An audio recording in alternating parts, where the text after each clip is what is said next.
6 de la mañana, 36 minutos. Él es el representante a la Cámara por el departamento de Antioquia. Se llama Hernán Cadavid y lo saludamos a esta hora a través de Antioquia Amanece. Señor Cadavid, muy buenos días. Lo saluda todo un departamento. ¿Cómo está?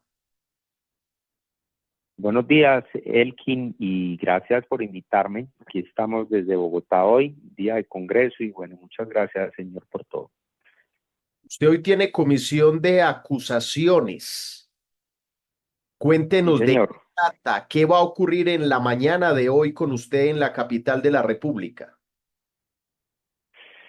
Bueno, pues hoy en la Comisión de Acusaciones está eh, por lo menos algo parecido al polémico caso del presidente de la República en materia de financiación y topes, y es que se deberá resolver una recusación que han presentado contra el investigador del proceso, que es una de las personas más cercanas, sino el más cercano al presidente de la República, y es su investigador. Entonces los denunciantes han presentado una recusación en el sentido de decir, oiga, esta persona es muy cercana, sus grupos de abogados en otros momentos de la historia han sido defensores del presidente, luego no deberían ser los investigadores. Este trámite de recusación es el que se resolverá más o menos en una media hora que inicie la sesión.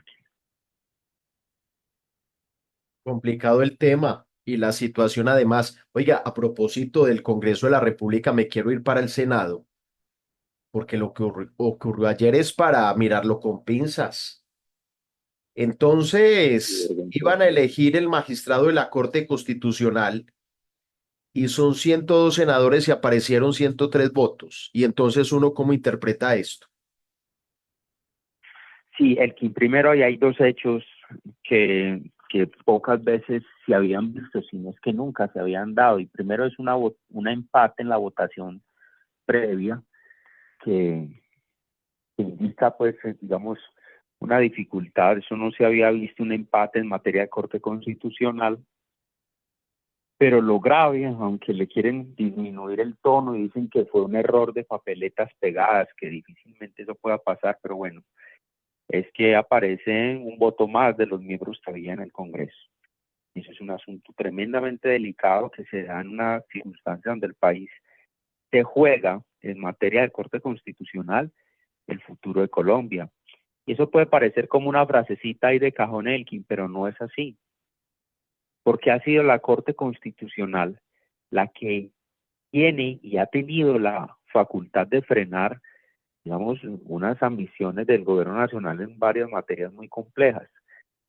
Y el gobierno alcanzara, quiere las mayorías de la Corte Constitucional, se acaban los controles, porque aquí ha quedado absolutamente probado, ahí lo ha visto, que mientras hay unos sectores políticos que en las regiones hacen discusiones y foros de recuperación de Colombia, llegan y votan las reformas de Petro, como sucedió el día de ayer en la reforma a la salud. Luego, el único control que le queda a este país se llama Corte Constitucional. En el tema Congreso de la República, representante, quiero preguntarle por esa propuesta y ese proyecto que de alguna u otra manera usted está liderando y es frente a sancionar a esas personas que de alguna u otra manera injurien y calumnien a otros sin argumentos, sin pruebas. ¿Cómo va ese proceso? ¿Ya se presentó ante el Congreso? Sí, ese proyecto consiste en lo siguiente. El país se ha convertido en una práctica dentro del mundo de la política o de la ciudadanía o de las redes sociales que usted difama a otra persona, destruye su reputación, su honra, su buen nombre, pasan 2 años, tres, continúa haciendo esa difamación y por allá en el último tramo de la discusión de la fiscalía llega y alcanza una fórmula conciliatoria y saca un mensajito y dice, no me consta que este señor es un asesino, que esta señora es una ladrona, que este señor, después de haberlo destruido, y listo, parte sin novedad. Nosotros pensamos que eso no puede ser así y por eso hemos incorporado que la persona que se retracte contribuya con una sanción. En este caso eso sería en favor del Estado, no es en favor de la persona afectada, pues porque ya se consideraría una especie ahí sí de castigo y pues tampoco se puede incurrir en eso, la medida de rectificación y el producto de esa retractación, de esa sanción, iría a contribuir en el fondo de la superación de la crisis carcelaria de Colombia. Nosotros esperábamos la discusión con los penalistas, pero bueno, digamos, de manera sorpresiva y positiva, muchos nos han hecho llegar mensajes de decir, oiga, tiene razón, eso es una fórmula válida. Justo ayer tenía, digamos, conversación con algunos miembros del Congreso de otros partidos que me abordaban y decían, eso tiene sentido, eso vale la pena, entonces estamos en eso y yo creo que de alguna manera, pues, incorpora, así sea mínimamente, algún equilibrio en esos procesos. Aquí no se puede volver carrera que cualquiera vaya insultando, destruyendo al otro y que nada suceda. Congresista, quiero preguntarle temas del departamento. Hablemos de lo que viene sucediendo con la temporada de lluvias. ¿Cree usted que las estrategias que ha implementado el gobierno departamental para la temporada de lluvias en el departamento han sido suficientes o falta algo por hacer? Dos, ¿cómo cree que termina? ¿Cómo le parece? ¿Cuál es su opinión frente a la gestión del gobernador ya para terminar este año? ¿Le quedó faltando mucho o pasó la tarea?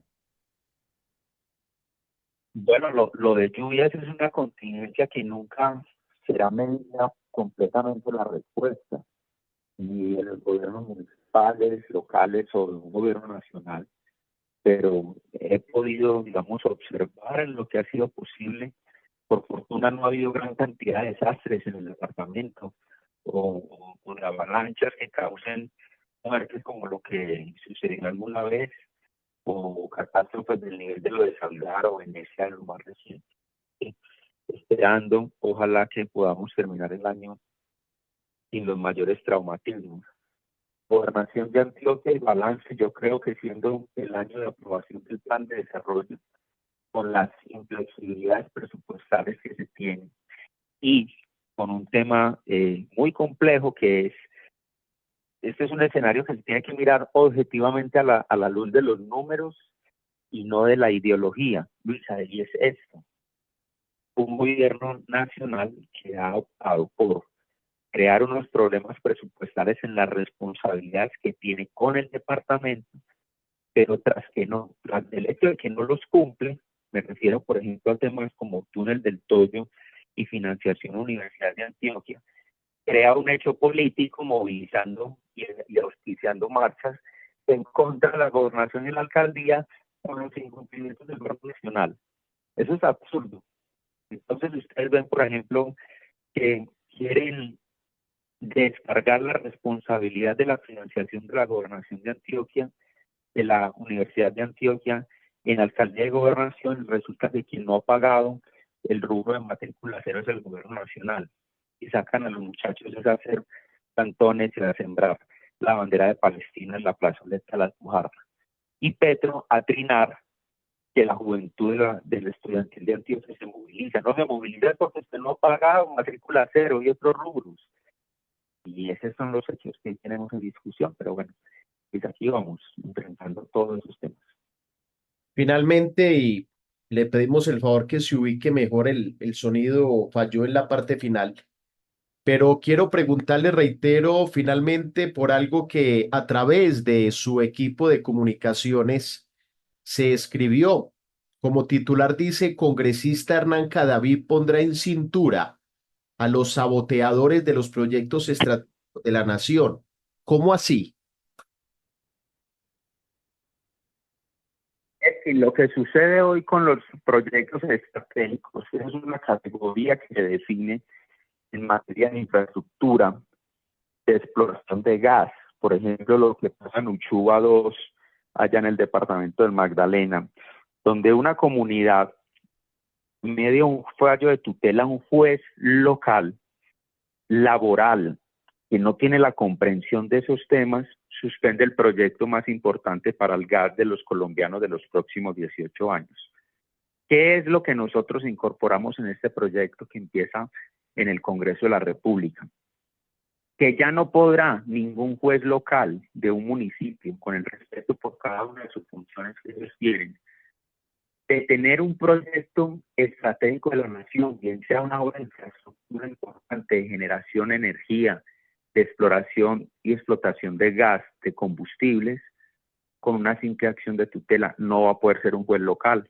Llevamos a que la competencia de ese conocimiento esté en manos de los tribunales administrativos, que son jueces con mayor experiencia específica, con capacidad de discusión de decisión en sala. Ya no es por allá un juez pequeñito en un pueblo de Colombia frenando el proyecto más importante del gas de Colombia, del país, sino que aquí tendrá que tener una mayor entidad jurídica y capacidad de análisis y experiencia académica y laboral para decir si esos proyectos se frenan o no, porque la estabilidad energética de Colombia, si fuera el caso, o el desarrollo de la infraestructura, o la estabilidad del gas, de las empresas, de las familias, que son 35 millones de personas hoy con digamos, sujetas al gas de los colombianos, no puede quedar en manos de la decisión caprichosa de un juez local.